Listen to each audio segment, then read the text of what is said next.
खुलुमबाय आं सिबिरानि ब्रह्म गोजोन फुंबिलिनि बयनिसिमबो गाहाम हामलायनायखौ जासिहरनाय थाबाय आसा खालामो नोंथांमोना गासिबो मोजाङैनो दङ नोंथांमोननि थाखाय आं गोदान मोनसे भिडिअ लानानै फैबावबाय अन्नानै भिडिअखौ जोबजासिम नायलांदो 4 मार्च अदेबानि गाबोन हलि फोरबोनि थाखाय लकेल हलिडे फोसावदों आसामनि गुबुन गुबुन जिल्लायाव थिग बेबायदिनो कक्राझार आरो तामुलपुर जिल्लायावबो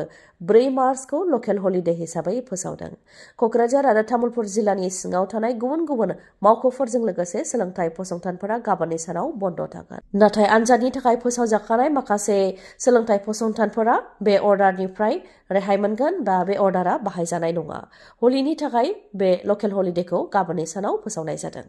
बिधान सभा बिसायख'थिया खाथिनिफ्राय खाथियाव सौफैनाय लोगो लोगोनो बिटिसिआवबो राजखान्थिया गोसो बोथावना जादों साफानि उनाव साफा UPPLनि गोजौ थाखोनि दैदेनगिरिफ्रा UPPL दोलो एंगारनानै BPF दोलोआव आखाइ हमफैदों फोरमायथिनो गोनांदि बिधान सभा बिसायख'थिखौ नोजोर होनानै गासै आसामावनो मोनफ्रोमबो राजखान्थि दोलोआ गोख्रों जादों मोनफ्रोमबो दोलोआ रायजो राजानिसिम सौहैनो थाखाय रेलि बा हानजा सरनाय हाबाफारि बानजायदों थिग बेबायदिनो BPF दोलोआबो दासान्दि दिसपुर चलो जात्रा लागासिनो दङ आरो मैयानि सानाव चिरां जिल्ला BPFनि बानजायनायाव काजलगावआव दिसपुर चलो जात्राखौ लानाय जादोंमोन जेराव UPPLनि गोजौ थाखोनि दैदेनगिरिफोर फारियै UPPLखौ सोरजिग्रा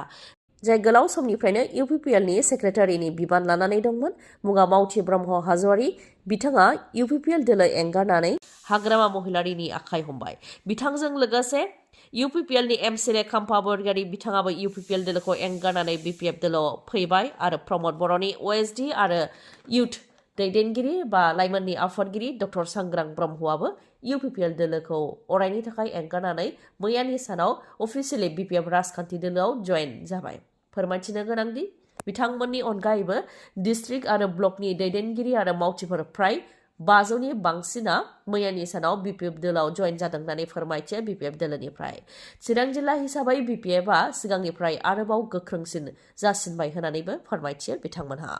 खहा जेरैथिंबो UPPLनि खहा थांनाय BTC बिसायख'थियाव 14 नं चिरां दुवार बियाबखौ लानानै UPPL दोलोनि गेजेराव गेदेर दावराव दावसि जादोंमोन जेराव गोलाव समनिफ्रायनो UPPLनि जानानै खामानि मावबोनाय आरो प्रमद बर'नि OSD डक्टर सांग्रां ब्रह्मआ 14 नं चिरां दुवार बियाबाव टिकेट मोननो हास्थायदोंमोन नाथाय डक्टर सांग्रां ब्रह्मनो टिकेट होआलासे बिसायख'थिनि माखासे सान सिगांल' BPF दोलो एंगारनानै UPPLआव हाबफैनाय खाम्फा बरगयारिनो मोननै बियाबाव टिकेट होदोंमोन UPPL दोलोआ मोनसेया देबरगाव बियाब आरो गुबुन मोनसेया 14 नं चिरां दुवार बियाब जायखौ लानानै UPPLनि सायाव गोबां खुद्रिदोंमोन डक्टर सांग्रां ब्रह्मजों लोगोसे बिथांनि आगदा आखाइ बिरदाव मुसाहारि लोगोसे UPPLनि बिथांमोननि मददगिरि मावथि आरो रायजो राजाफ्रा नाथाय दा UPPLनि जेरैथिंबो खहा UPPLनिफ्राय टिकेट मोननानै खाम्फा बरगयारिया चिरां दुवार बियाबाव MCLA देरहानो हादोंमोन नाथाय दा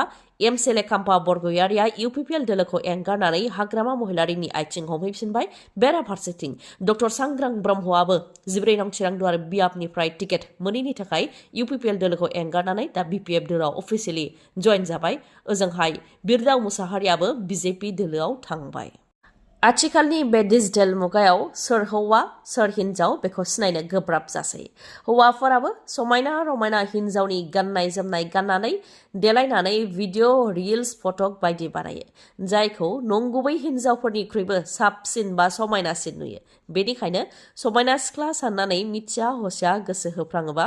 खाफाल हमनांनोबो हागौ हौवाफोरा मोजां मोननायाव थगायनाय जादों जुलिनि 6 साननि उनाव हौवा गोदाना मिथिनो मोनदों जायखौ हिन्जाव होनानै हाबा खालामनानै लानानै फैदोंमोन गुबैयै बे हिन्जाव गोदाना हिन्जाव नङा हौवासो मिथिनो मोननायनि उनावनो खाफालाव आखाइ होनांदों हौवा गोदाना बे जाथाया त्रिपुरानि अरुन्धति नोगोराव गंसे नखराव जानो मोनदों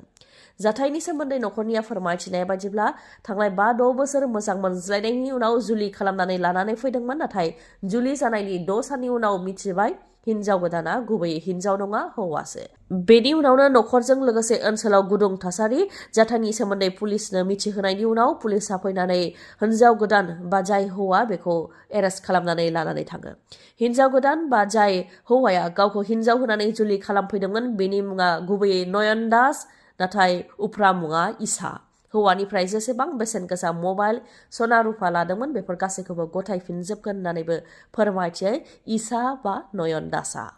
खाम्फा बरगयारिया UPPL दोलो एंगारनानै फिन BPF दोलो हाबफैनायनि सायाव चिरां जिल्ला UPPL दोलोनि गाहाय नेहाथारि अमर सिंह ब्रह्मआ फिनजाथाय होदों। बिथाङा फोरमायथियो दि खाम्फा बरगयारिनो जों बियाब एंगारनानै होदोंमोन आरो गोबां खस्थ' खालामनानै बिथांखौ देरहाहोदोंमोन। हाग्रामा महिलारिजों जुजिनानै आरो डक्टर सांग्रां ब्रह्मजों जुजिनानै खाम्फा बरगयारिखौ देरहाहोदोंमोन। दाखालिसो UPPLआव फैनानै MCLA देरहाखांनायनि उनाव BPFआव थांफिनोब्ला बेखौ रायजो राजाया बिजिरगोन। बांद्राय बास्लायसुला आखुखौ रायजो राजाया मोजां मोनगोनखौ आं साना होननानै फोरमायथियो बिथाङा आरो खाम्फा बरगयारिजों भट होग्रा रायजो राजाफ्रा थांफागोन बेखौ आं साना होननानैबो फोरमायथियो। ओजोंहाय खाम्फा बरगयारिनि अनगायैबो डक्टर सांग्रां ब्रह्मआबो BPF दोलोआव हाबहैदों। UPPL दोलो एंगारनानै BPF दोलोआव हाबहैनायनि सायाव डक्टर सांग्रां ब्रह्मआ बुंथियो दि UPPLनि MP MLA फोरा गावसोरखौ साफा साफा राजा सानो। रायजो राजाजों थाया अब्ला UPPL दोलोआ माबोरै थागोन? चिरां जिल्लायाव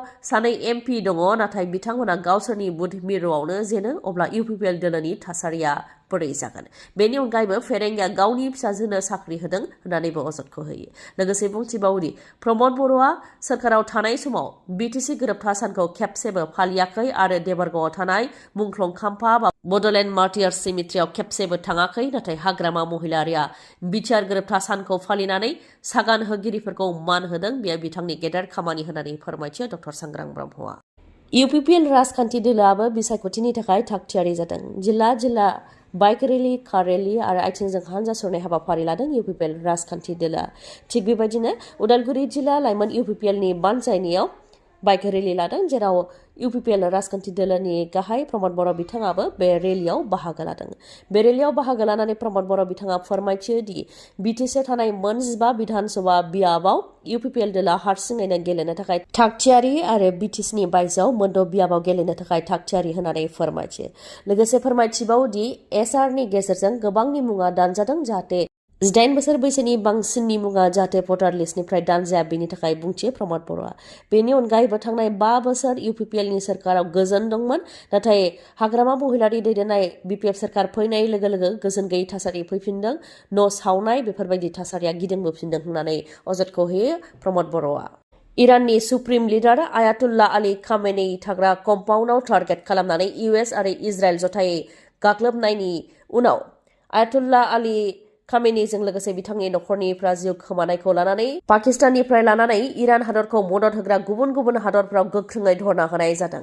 जेराव पाकिस्तानाव धरना होनायाव 3 सुबुंफोरा जिउ खोमानो गोनां जादों। गोबां धरना होनायाव धरना होगिरि आरो सिकिउरिटि फर्सनि गेजेराव नारा नाथार, गारि सावनाय, टियार गेस आरो गुलि गावनायाव गासै 3 सुबुङा जिउ खोमानो गोनां जादों आरो गोबाङानो जोखोम जानो गोनां जादों।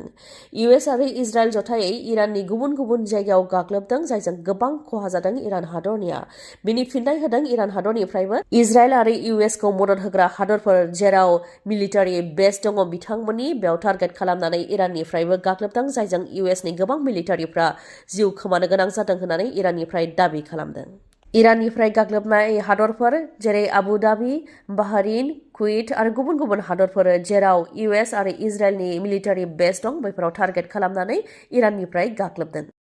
दिनैनि भिडिअआ एसेनोसै। गाबोन फिन लोगो मोनफिनबावगोन। नोंथाङा जुदि आंनि भिडिअखौ मोजां मोनदोंबा लाइक, कमेन्ट आरो शेयार खालामनो दाबाव। गोजोन्थों।